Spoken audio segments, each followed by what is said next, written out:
Alrighty, so I wanted to go over state of the game a little bit, and normally by doing that, we sort of look at the revenue and everything, because that honestly is kind of how gotcha games sort of you know you can tell that the game is doing either good or bad, as if revenue is up or down. Um, they do this trend where they go to Sensor Tower on the Gotcha Games subreddit, and they sort of just post this every month because at the beginning of each month, you get to see what the games made for the previous month, which is obviously the one that we just got out of. So obviously that's going to be the most up to date and current information. They used to post information on Grand Cross, but the Gotcha Games subreddit is not a fan of Netmarble, and pretty much anytime I see somebody bring up either like, "Hey, Netmarble's coming out with a new game," or like anything about Grand Cross in general, there's a lot of downvotes, and a lot of people are just like, "Who cares? That game sucks anyway." So fair enough. The community doesn't really like the game. At least this community doesn't, which is completely understandable. I don't really care what they like. It doesn't matter to me. It just seems like, it's a bunch of people who play Nikkei and Honkai anyway. So, I mean, that's completely fair. Those games are very huge, very popular. So, obviously, if they're that big, the community's going to like those games. So, I tend to gravitate more towards comparing Grand Cross to Epic 7. Epic 7 is one of those games that has a really strong player base, but it's not like one of these games that are like overly inflated kind of thing where like I don't know, I don't maybe inflated's not the right word, but games like Honkai and like Nikkei, for example, they're like these like weird, like almost one-off kind of games where they're not really like big IPs or anything like that, because they're not built off of an existing IP, but they've kind of like taken the gotcha game community by storm in a way. And so like obviously any of the MiHoYo games are, or I guess they're HoYoverse now, are doing fantastic. Honkai Star Rail is up on top right here. You can see they're actually down $9 million, but it doesn't matter because they made $40 million. So obviously there's a lot of games that are either carried by the IP that they're part of, or whatever the case may be. But yeah, I tend to gravitate more towards Epic 7. You can see they made about $5 million last month and for August as well, which is pretty much the standard. I think that's kind of where they normally sit. So obviously this is kind of just like the explanation. If we go over to this website, which is the actual Sensor Tower website, we can look at the revenue and everything we're going to look at the Korean version of the game, the Japanese version of the game, and the global version. Obviously, the global version has the highest player base and everything, so that's going to be where most of the money kind of comes from. But you're actually going to be kind of surprised because JP does make a lot of money too. Obviously, there are a lot of like global kind of players that play JP, so that way they can get the content and stuff a little bit quicker. But the Korean side of the game is just extremely small. I'm not sure if, Korean people in general just don't really play as many gotcha games, but obviously, if you don't know, this game is made in Korea. I don't know if it's Netmarble specifically, or if it's a game developer that gets published, or the game gets published by Netmarble or whatever, but the game is made in South Korea, so that's why they have a Korean version and a Japanese version. But either way, the revenue for the Korean version is only 200,000, which actually is pretty good considering that the Korean side of the game is much, much smaller. You can see they got less than 5,000 downloads, which is or yeah, I think that's less than 5,000 downloads, right? Or no, that's more than 5,000. I'm not 100% sure, but yeah, they I don't know. I don't think the Korean side of the game really makes too much money, but I mean, 200K really isn't too bad. Obviously, that's very low compared to some of these exorbitant numbers. But if we go over to the Japanese side of the game, you can see where it really starts to pick up. The Japanese side of the game made $2 million in September, which is pretty good. Also, something that I did see on Twitter, you can see it right here, actually, if we look. The game actually on iPhone, which I don't know if this is only iPhone. It looks like we're looking at the App Store for iPhone here.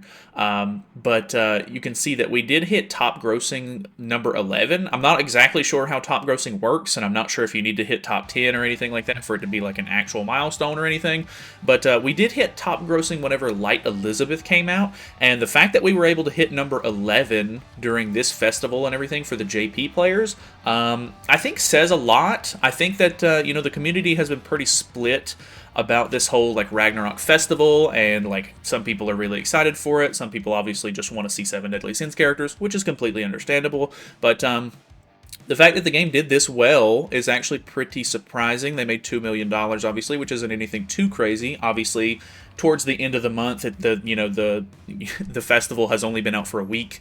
I was really interested to kind of see how things were going to progress, considering that the AOT collab really didn't do too well.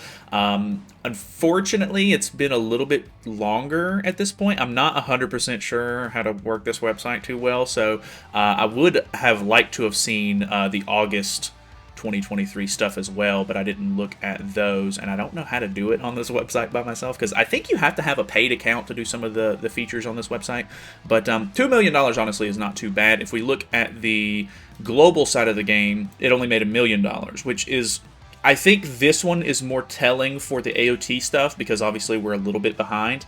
The AOT stuff did obviously not do too well. There's a lot of people who were super disappointed in it. But in general, I have seen a lot of people saying that there's a lot of drops on like global games and stuff like that for the past month. I don't know if it's the fact that maybe school's going back in, or like there's just a couple of other factors and everything, but I've definitely noticed it on the channel with just like a dip in viewership and like people and stuff like that, which completely fine. It happens. There's certain times of the year where people are more active with stuff like this, and there's times where, other people, have stuff going on. There could be a new game release that sort of like subtracts from, different things going on. So 1 million is definitely a little bit lower than what I'm used to seeing. Normally, I feel like the game is around the point where they make around 5-ish million a month. Across all 3 games. So that's why I typically try to compare it to Epic 7. Obviously, we're down a little bit, but I think with this festival coming out on global, people do seem to be pretty excited about it. I imagine they will probably make a decent boost of money, and then going into, obviously, the end of the year, things will probably pick up a lot, because in Grand Cross specifically, they do a lot of stuff towards the end of the year, which I guess isn't too uncommon for just gacha games in general. A lot of gacha games do, like, seasonal banners and stuff like that at the end of the year. I think summer is kind of like a weird one, where there's a lot of like summer waifus and stuff like that come out across a lot of these games. I think Nikke, for example, was a really big one that did a lot of stuff in the summer, which it seems like for August, they actually didn't do nearly as well as they're doing right now. But yeah, I don't know. It feels like people always talk about the like summer characters and stuff that come out for a lot of these games, but surprisingly, it doesn't really seem like it really reflected on a lot of the revenue and everything. But either way, I think the game is still doing fine. Obviously, I do see threads on Reddit that pop up from time to time, the Grand Cross subreddit, where it's like, oh, is the game dying? And it's all relative. I mean, some people, get bored of the game. They don't want to play the game anymore, and they say, "Oh, this game's dead. This game's dying." And obviously, lack of content can be a big part of that, which will sort of be the driving force on whether or not you want to keep playing or not. Which is understandable. The banners and everything are not 2-person banners anymore, which is a bit unfortunate. It would be nice if they would add some, double banners, at least from time to time. But yeah, it seems like they have definitely taken a little bit of a backseat to developing the new Origins game, which there was, I'm sure some of you seen some of the other content creators talk about the Origins sort of like info that came out recently. There was like a dev letter, or like, I don't remember exactly what it was. I think it was an interview with maybe some of the developers for the game, and they basically answered some, questions and everything about like the upcoming 7 Deadly Sins Origin game. And they did confirm basically in that interview that there was quite a few developers that came from Grand Cross to work on Origins, which means that they definitely pulled some people from the dev team. So it's always like the big meme in the community that there's only 3 developers. I have no idea how big the actual team that's still making the game is, but honestly, like, I have seen gameplay and everything from the new festival. I feel like a lot of the stuff that they've been doing actually has been pretty high quality, but obviously, we don't get it, super often or anything like that. Obviously, hopefully, whenever Origins comes out and they've sort of got their feet on the ground and they're done developing the game, maybe they'll go back and forth with the games, or who knows, maybe if the, Origins just does really well and this game stops making as much money, they'll probably just push all of the development into Origins, but we'll have to just kind of wait and see. But either way, I think the game's still doing fine. We're obviously down a little bit right now. But, going into the next couple of months, there's going to be more seasonal banners, there's going to be big festivals and everything, so this is definitely one that I kind of wanted to look at, because the game has been a little stale lately, I'll admit. I'm I'm just some dude making, videos on the internet, so I'm not trying to like shill for the game or anything like that. I really don't care, but I do still enjoy playing the game, of course, and I like making content for it. So yeah, I don't know. Let me know your thoughts and opinions on the whole thing, because obviously people are pretty up in arms sometimes, and there's always the looming dead game sort of topic. But the game still makes tons of money. The game is not dead by any means. There's still a good amount of downloads and stuff like that every month. Who knows how many people are stopping playing the game? I'd love to see a metric maybe for that, but either way, thanks for watching. Hopefully you guys enjoyed the video. Feel free to subscribe if you haven't already. I don't really do this every month, but whenever there's like interesting topics for it, we may try to revisit and look at the revenue again. But that is pretty much it for me. I will see you guys later. Have a good day.